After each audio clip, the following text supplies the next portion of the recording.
uma casa de oração, um lugar de vida. Esse é o tema, como você já percebeu, nós vamos continuar com o tema da casa de oração em 2017, porque nós cremos que Deus tem movido, Deus está nos conduzindo por esse caminho de entender, de buscar a sua presença. A gente apenas mudou um pouquinho a última frase como o tema desse ano, um lugar de vida, porque nós cremos que a casa de Deus é um lugar onde a vida do Senhor é manifesta. Em 2016 nós tivemos 682 pessoas que concluíram a classe de integração, quase 700 pessoas. Nós tivemos 561 pessoas que foram para o encontro com Deus, amém? Alguns de vocês estão aqui. Tivemos 210 batismos nas águas, e pastor Trajano me passou um dado importante.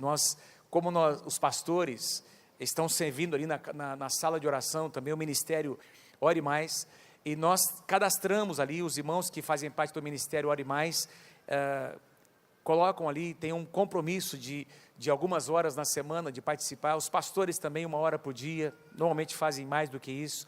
E pelo levantamento que foi feito, nós tivemos nesse ano em torno de 7.500 horas de oração.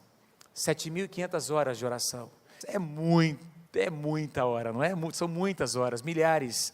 7.500 horas em que o povo de Deus esteve ali oferecendo, intercedendo, clamando, e a gente está vendo respostas acontecerem, milagres acontecerem, porque o povo de Deus está orando mais. Quem pode aplaudir o Senhor bem forte comigo? Eu queria, queridos, compartilhar com vocês o versículo que está, aliás, alguns versículos, não é? O contexto. Vamos lá para João capítulo 1. João capítulo 1.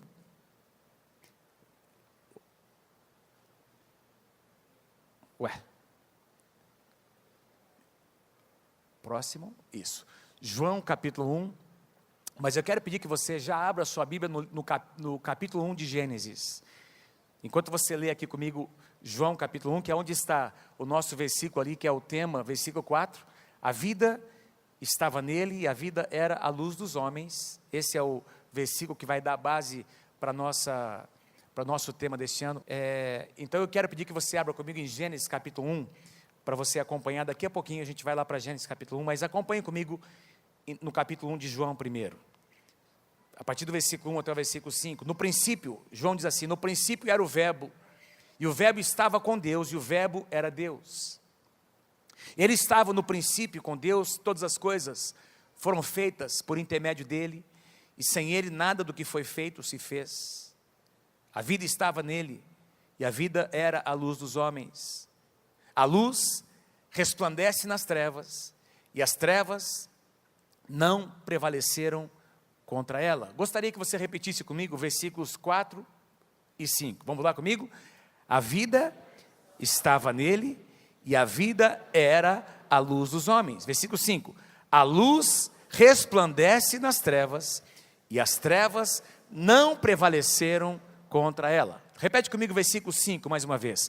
A luz resplandece nas trevas, e as trevas não prevaleceram contra ela. Queridos, o apóstolo João foi, quando você estuda os evangelhos, os 4 evangelhos, se você estudar mesmo, fazendo as comparações, você vai perceber que João destoa dos demais. Ele complementa, na verdade, os outros 3, Mateus, Marcos e Lucas, são chamados evangelhos semelhantes ou sinóticos. Você vai perceber muitas passagens cruzadas, muitas passagens que são repetidas, histórias e fatos, milagres, acontecimentos que se repetem nos 3 primeiros evangelhos, e que João não cita, mas João, por sua vez, cita algumas outras situações, não é?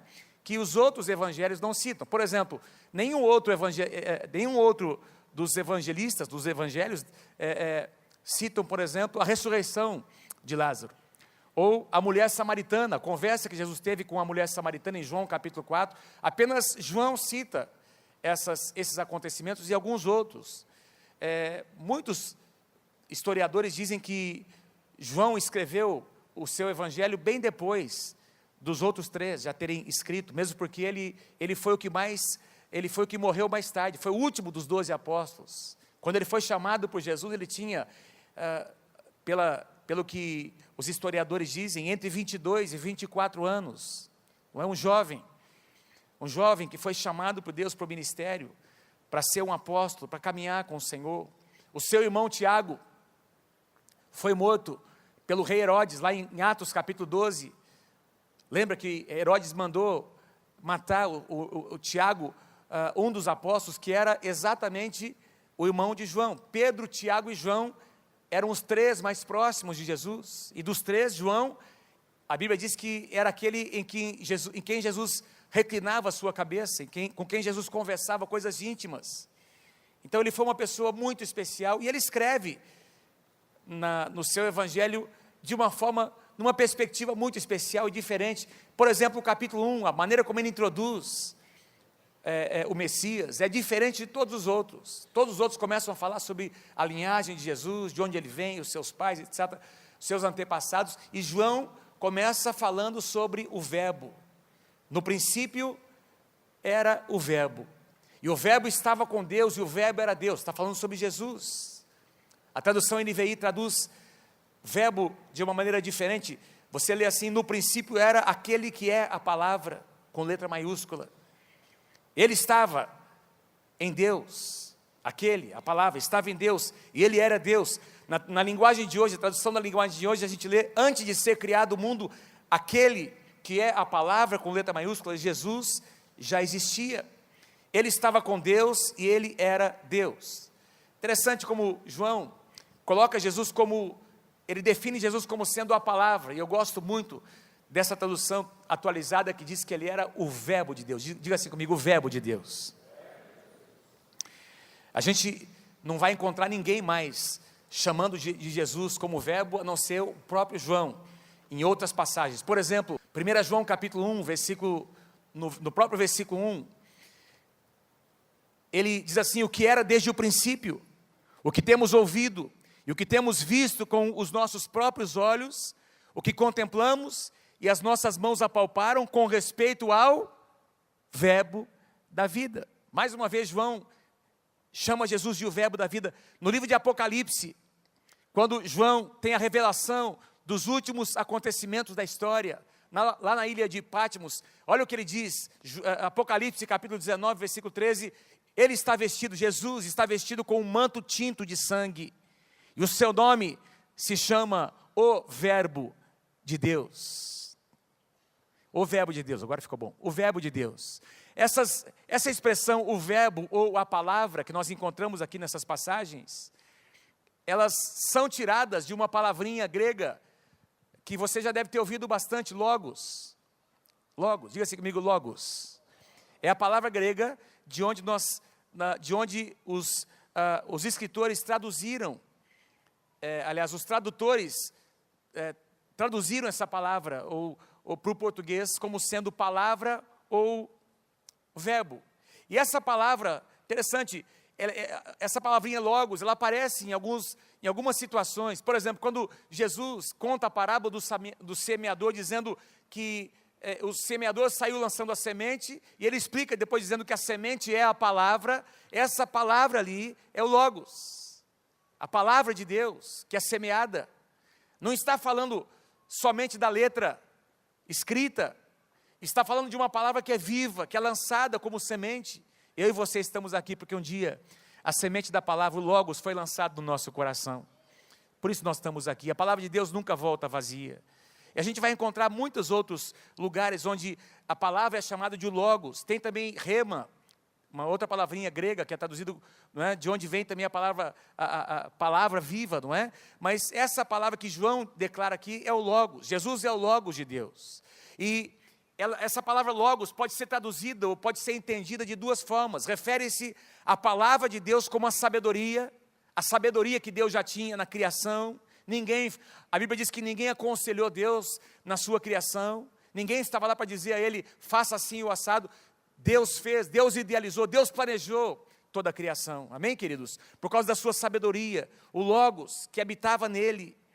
E refere-se também à palavra de Deus como um poder em ação, uma palavra que produz vida por onde quer que ela seja lançada, por onde quer que ela seja liberada. E eu gosto demais, não é?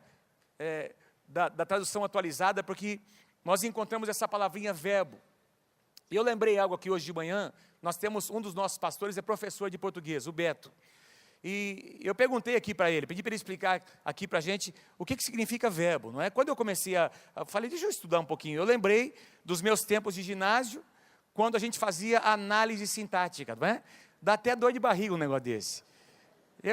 Tem gente que gosta, não é? O Beto está aqui, ele ama esse negócio. A minha esposa também gosta demais. Mas eu não gostava mesmo, não é? Identificar, não é? Sujeito. Eu escrevi aqui, não é? Sujeito simples, determinado, indeterminado, composto, pronome. É isso, né? Advérbio, verbo transitivo direto, transitivo indireto. É isso, Beto? Tô bem, hein, cara. Eu copiei isso aqui, tá? Eu copiei. E eu falei aqui, meu Deus, dá até dor de barriga um negócio desse, dá até um... Quando tinha esse negócio que, não é, descobri o que era, não é, aquelas regrinhas. Aliás, a língua portuguesa, você é um privilegiado, porque você conhece, você fala uma das línguas mais difíceis para se aprender, que é o português. Por exemplo, nós temos aqui conjugações de verbo, não é, das mais diversas. O presente, o indicativo, o passado, futuro do pretérito, pretérito imperfeito, assim? É isso? O que mais? Pretérito mais que perfeito. Oi? Particípio passado. Está amarrado nesse negócio, não mesmo? Mas, resumindo, não é? Oi? A gente não usa muito esses negócios, né? Mas está lá, na língua portuguesa. Imagina o cara para aprender um negócio desse, gramática portuguesa. É dificílimo, não é? Mas o verbo... vou colocar do meu jeito, tá, Beto? O Beto deu um discurso aqui, coisa mais linda que ele falou sobre... Para mim, verbo é o que dá vida para uma frase, não é? Tem o sujeito, tem o adjetivo, tem outras coisas. O verbo é o que põe a frase em movimento. O verbo é o que... o verbo põe sem verbo... Aliás, o Beto me disse que tem frase que não tem verbo, é isso? Você podia dar um exemplo, por favor, uma frase sem verbo? Desde que ela tenha sentido. Por exemplo, atenção, gente. Vocês estão ouvindo a palavra aí? Atenção. Silêncio, não é? Tá. Beleza. Professor de português, né, gente? Mas o verbo, ele... Oi? Para ser oração, uma oração, não é? Uma sentença, tem que ter um verbo. Porque o verbo é o que dá sentido. O verbo é o que traz vida para uma sentença. Não é? Então, você pode dizer para alguém assim, eu amo você. Quem é o sujeito? Eu. Quem é o que é você aí no caso? Hã? O objeto. Isso. Já esqueci. Mas o mais... Eu passei no vestibular, viu, gente? Fiz engenharia mecânica. Faz um tempinho, né? Mas o forte da frase, o que é? Eu amo você, não é? O importante é o amor, amém. Deus é amor, né? Deus é amor.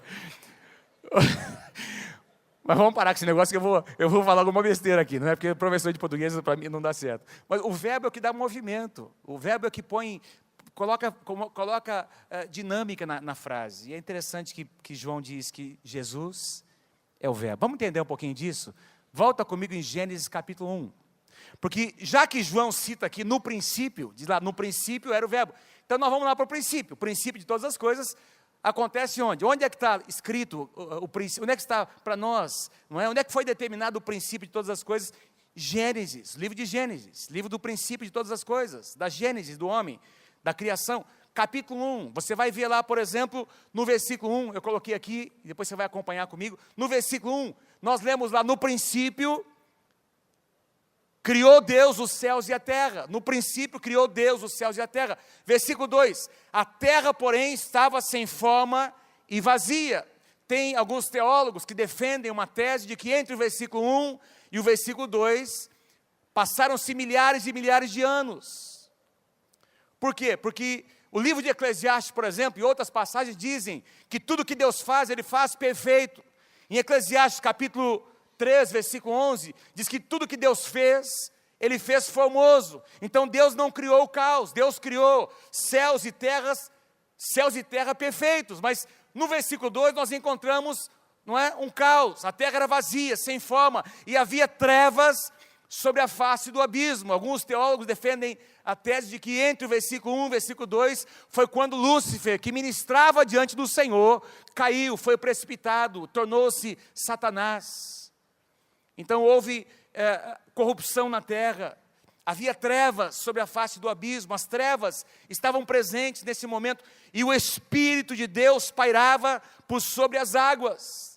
Essa palavra pairava diz respeito a uma atmosfera sendo preparada. É como, não é, já ministrei isso diversas vezes, a tradução original no hebraico é como uma galinha choca que está preparando ali, naquela temperatura, para que aqueles ovos sejam chocados. O Espírito estava ali preparando a atmosfera, e nesse ambiente, amados, de caos, de trevas, em que Deus estava ali, não é, presente, o Espírito Santo presente, nós encontramos no versículo 3 essa linda declaração que mudou todas as coisas. E disse Deus, opa, não está lá, Gênesis capítulo 1, e disse Deus, haja luz, e houve luz. E disse Deus, haja é um verbo.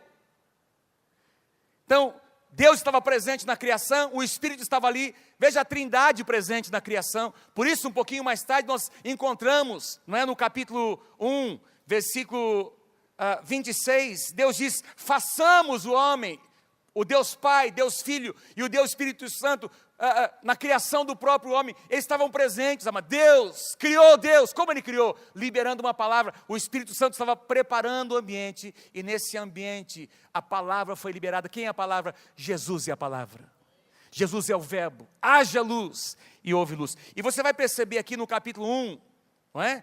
A luz está um pouquinho fraca aqui, não é? Mas você vai observar, é que a minha Bíblia tem uma letrinha um pouquinho pequena, não é?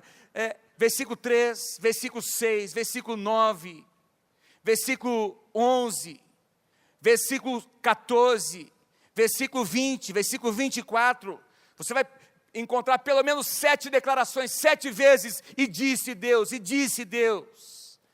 Tem outros versículos que dizem, e criou Deus os céus e a terra, e separou o firmamento, Ele foi ordenando as coisas. Amados, o único ser criado, ou melhor, feito com as mãos, pelas mãos de Deus foi o homem. Todos os outros seres, animais, répteis, a criação, as estrelas, sol, lua, o firmamento, tudo foi feito pela palavra de Deus.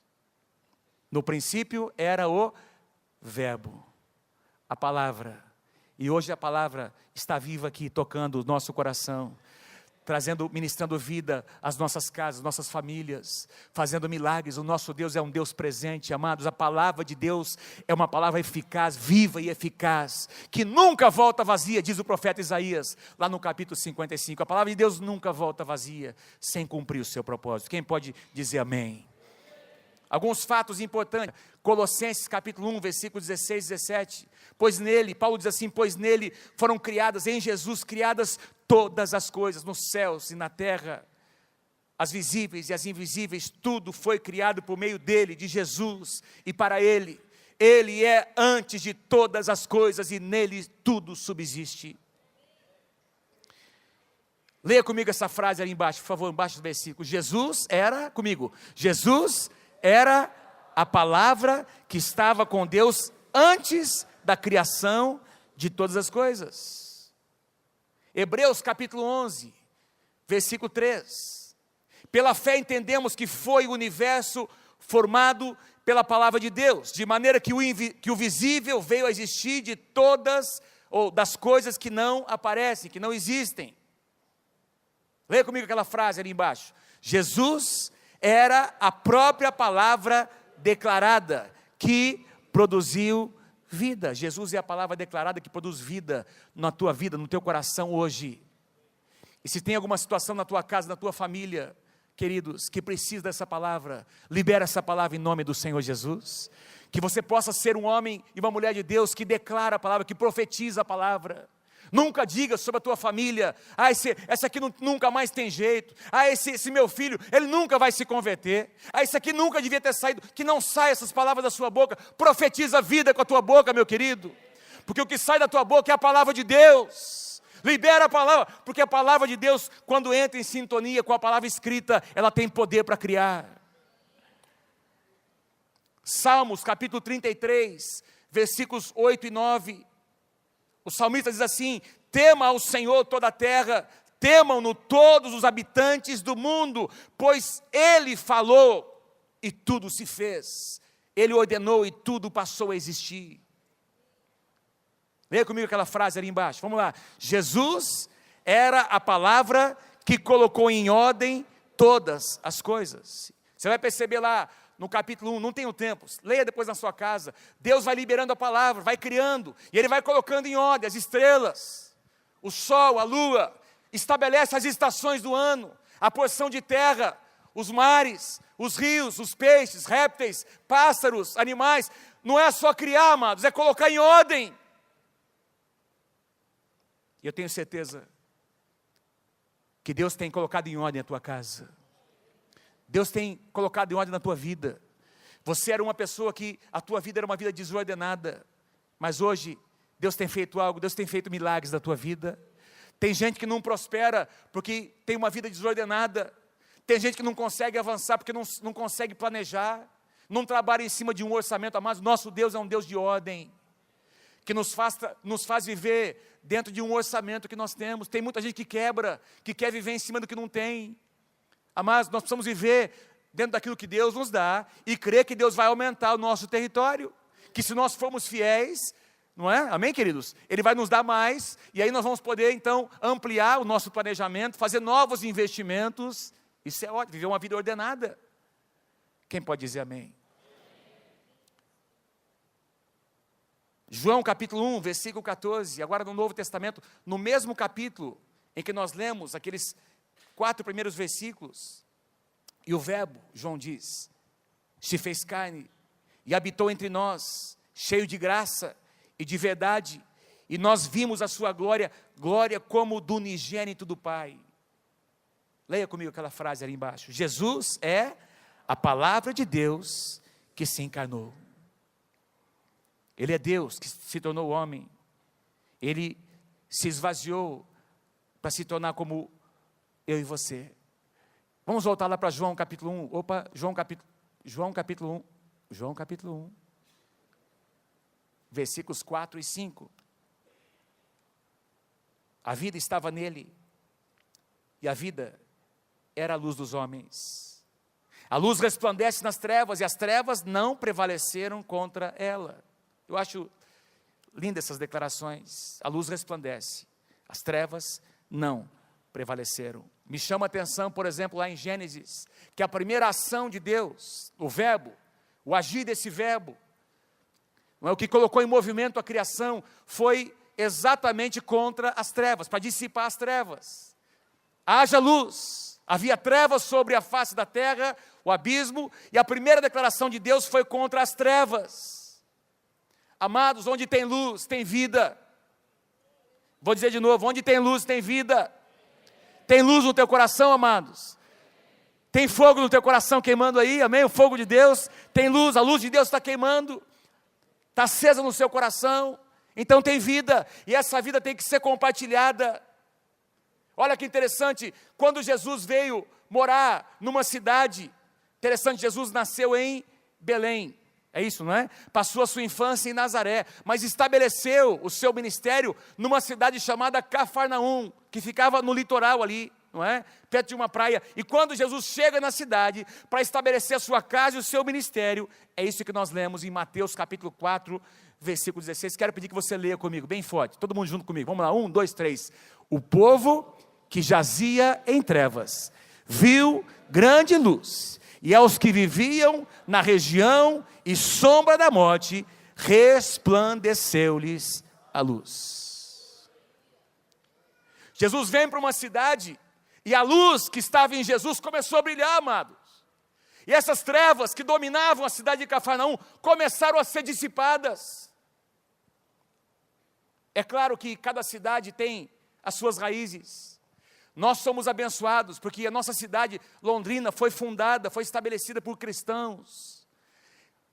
As primeiras pessoas que vieram colonizar aqui, que vieram morar na nossa região, foram cristãos que abençoaram abençoaram essa região, eram crentes no Senhor Jesus. A primeira reunião, o primeiro culto foi realizado num grupo familiar, e eles abençoaram nossa cidade, mas muitas cidades, meus queridos, não nasceram dessa forma, nasceram debaixo de idolatria, nasceram debaixo de maldição, e cada cidade carrega as suas próprias trevas, pactos que foram feitos, não é? Situações que dominam, que geram, que vão desencadear violência, vão desencadear miséria, imoralidade, feitiçaria. Mas louvado seja o Senhor Jesus, porque onde tem uma igreja, tem uma luz brilhando. Onde tem um homem de Deus, uma mulher de Deus, a luz começa a brilhar. Me lembro quando nós começamos nosso projeto lá no Jardim Franciscato. Me lembro de uma pessoa, nós estávamos iniciando o trabalho social, não tinha uma igreja ainda, e uma senhora ficou endemoniada, e esse demônio dizia: o meu nome é Trevas, e eu domino aquele lugar, vocês não vão entrar naquele lugar. E nós dissemos: nós vamos entrar, e você vai ter que recuar, Satanás, não para a moça, dissemos para o diabo que estava por trás dela.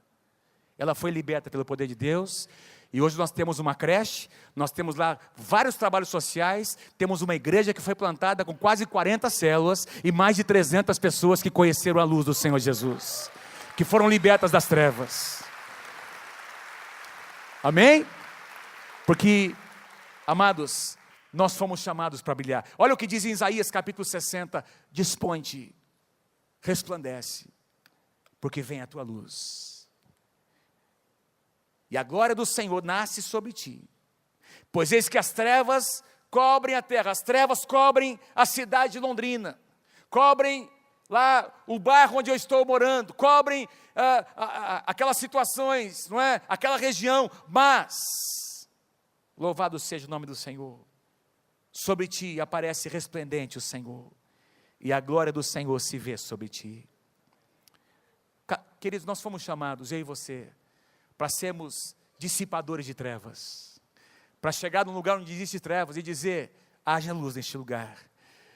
Eu estou carregando aqui uma tocha, eu sou um incendiário, eu vou trazer a luz do Senhor Jesus, e as trevas vão ter que recuar. Amém? Quem pode dizer amém por isso?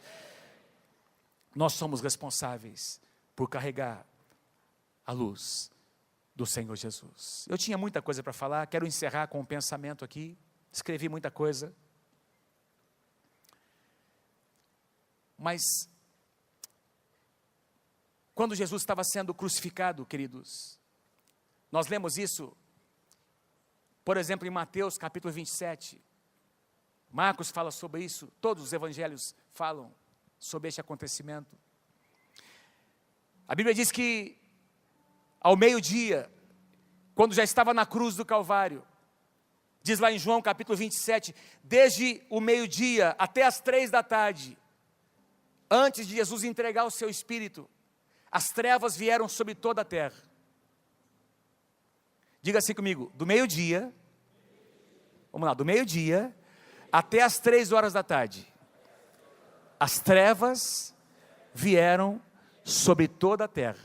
É o que diz na sua Bíblia, Mateus capítulo 27, não é sobre Jerusalém, não é que veio lá uma nuvem, uma tempestade, diz que sobre toda a terra vieram, as trevas dominaram toda a face da terra. O que eu posso, queridos, deduzir disso, porque Jesus estava para entregar o seu Espírito, mais uma vez, como aconteceu lá na criação, havia uma guerra, havia uma luta entre a luz e as trevas. O apóstolo Paulo diz em Colossenses: ele nos libertou do império das trevas e nos transportou para o reino do Filho do seu amor. Existe uma guerra entre 2 impérios, existe uma guerra entre 2 reinos, o reino das trevas, que é dominado por um ser tirano, maligno, ele tem maldade no coração. A Bíblia diz que ele vem para roubar, matar e destruir nossa família, nossos projetos, o nosso futuro. Mas tem um outro reino, que é chamado o reino da luz. Esse reino é governado por um Deus que é amoroso, que é misericordioso, um Deus que sempre dá uma segunda chance, um Deus que sempre, nele existe um caminho de retorno, um Deus que sempre permite, amados, que você, quando você crê e se arrepende, que haja restauração na sua casa, na sua família, um Deus que permite que haja cura na tua casa, que você experimente os milagres de Deus. porque Ele é um Deus amoroso que quer o meu bem e o seu bem.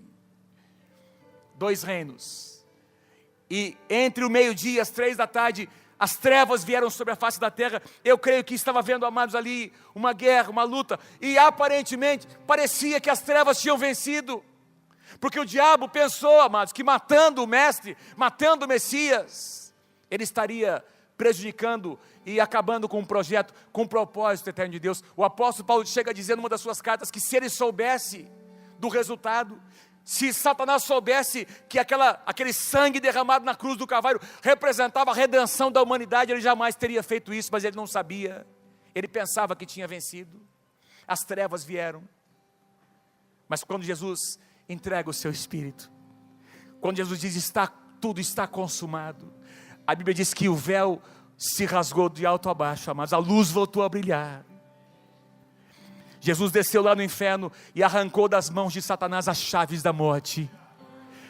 Diz que aconteceram coisas inusitadas. Diz que alguns sepulcros se abriram, mortos, alguns que tinham morrido, amados, alguns túmulos se abriram e muitos ressuscitaram, experimentaram ressurreição, sem ninguém orar por eles. Imagina, alguém da sua casa morreu já há alguns anos, alguém que temia Deus. Chega a notícia de que Jesus morreu, mas chega uma notícia junto de que aquele teu parente ressuscitou. O poder da ressurreição entrou nos corpos de algumas pessoas. Louvado seja o nome do Senhor. Sabe por quê, amados? Porque a luz não pode ser vencida pelas trevas. Por isso que João declarou, nós lemos, a luz resplandece nas trevas, e as trevas não prevaleceram contra ela. E essa mesma luz continua brilhando hoje. Aliás, essa é a base do Evangelho, das boas novas. Não é verdade, gente? As boas novas são as boas novas de um Jesus, um Filho de Deus que morreu por mim e por você, mas que ressuscitou no 3º dia. E o poder da ressurreição está presente na igreja. A última passagem que eu quero ler com vocês, 1 João capítulo 2, versículo 8. Você pode ler comigo? Pode ler comigo, por favor? Porque as trevas se vão dissipando e a verdadeira luz já brilha. As trevas estão dissipando. Eu quero que você diga para algumas pessoas pertinho de você, olha, pode ser que você nem esteja percebendo, mas a verdadeira luz já está brilhando na tua vida. A verdadeira luz já está brilhando na sua vida. Deixa essa luz brilhar. Deixa essa luz brilhar, meu querido. Seja luz. Essa luz vai ministrar vida para as pessoas ao seu redor. Aplauda mais forte ao Senhor. Obrigado, Senhor. Obrigado pela tua vida que está presente na tua igreja, Senhor.